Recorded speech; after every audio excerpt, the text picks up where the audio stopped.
मंडळी, तेजोराशी सूर्य सर्व जगाला जिवंत ठेवतो. प्रकाश हा ज्ञानरूप आहे, तर अंधार अज्ञानरूप आहे.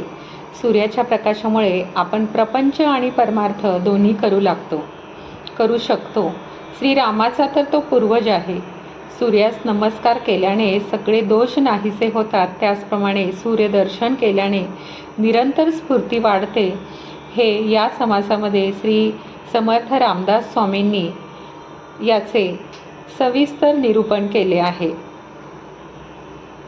शुकासारिखे पूर्ण वैराग्य जाचे, वसिष्ठा परिज्ञान योगेश्वराचे, कवी वाल्मिका सारखा मान्य ऐसा, नमस्कार माझा सद्गुरु रामदासा. जय जय रघुवीर समर्थ. सार्थ श्री दासबोध दशक 16वा. समास दुसरा. सूर्यस्तवन निरूपण. सूर्यप्रकाशाने सारे प्राणी मात्र जगतात आणि आपापले व्यवहार करतात. सर्व साधन मार्ग आणि कर्ममार्ग सूर्यावर अवलंबून असतात. सर्व वंशामध्ये विशेष असणारा असा हा सूर्यवंश धन्य आहे. सूर्यमंडलाचा प्रकाश सर्व जगामध्ये पसरलेला आहे. चंद्रबिंबावर कलंक आढळतो. महिन्याच्या एका पंधरवड्यात तो क्षीण होतो. शिवाय सूर्य उगवला की त्याच्या किरणांनी चंद्र निस्तेज होतो. या कारणाने दुसरा कोणी सूर्याची बरोबरी करू शकत नाही. सूर्याच्या प्रकाशाने सर्व प्राण्यांना उजाडते.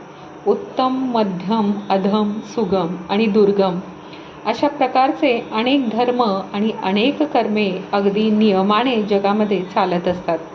त्याचप्रमाणे वेद, शास्त्रे, पुराणे, मंत्र, यंत्र, नाना साधने, संध्यास्नान, पूजेचे प्रकार या साऱ्या गोष्टी सूर्यावर अवलंबून असतात. सूर्य नसेल तर त्या गोष्टी लटक्या पडतात. भिन्न योग आणि भिन्न मते पाहू गेल्यास ती असंख्य आहेत असे आढळते. सूर्य उदय पावला की त्यांना गती मिळते व ती आपापल्या मार्गांनी चालू लागतात. कार्य कोणतेही असो, प्रापंचिक असो अथवा परमार्थिक असो, ते करायचे असेल तर त्यास दिवसा उजेडी करावे लागते. दिवस आणि सूर्यप्रकाश नसेल तर ते नीट होत नाही. प्राणीमात्रांच्या डोळ्यामध्ये सूर्याचे अधिष्ठान आहे. डोळे नसतील तर हा सगळा आंधळेपणा होतो. या कारणाने सूर्यावाचून काहीच चालत नाही. यावर कोणी असं म्हणेल की अहो, आंधळी माणसे काव्यरचना करतात. पण हा देखील सूर्याचाच प्रभाव आहे. आपली बुद्धी जर थंड पडली तर मग तिच्यामध्ये ज्ञानाचा प्रकाश आढळणार नाही.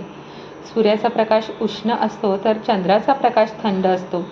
शरीरात उष्णता नसेल तर शरीर जगणार नाही. यावरून आपल्याला असं दिसतं की सूर्या वाचून जगामध्ये कोणतेच कार्य चालत नाही. तुम्ही चिकित्सक श्रोते आहात. तुम्हीच हे शोधून बघावे. जगाचा सारा इतिहास सूर्याच्या नजरेखाली घडला आहे.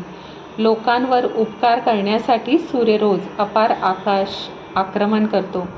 हा श्रीरामचंद्रांचा पूर्वज आहे. त्यास नमस्कार करावा व त्याचे दर्शन घेत असावे. जगामध्ये हरिहरांचे अनेक अवतार झाले.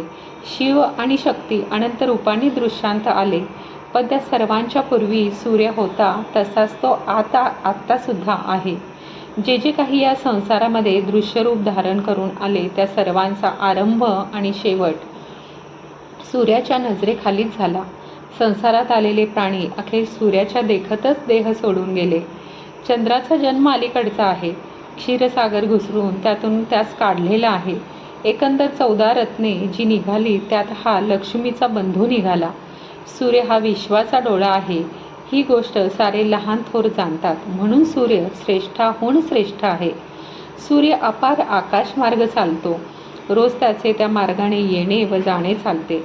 हा लोक उपकार करावा अशी सूर्याला भगवंताची आज्ञा आहे.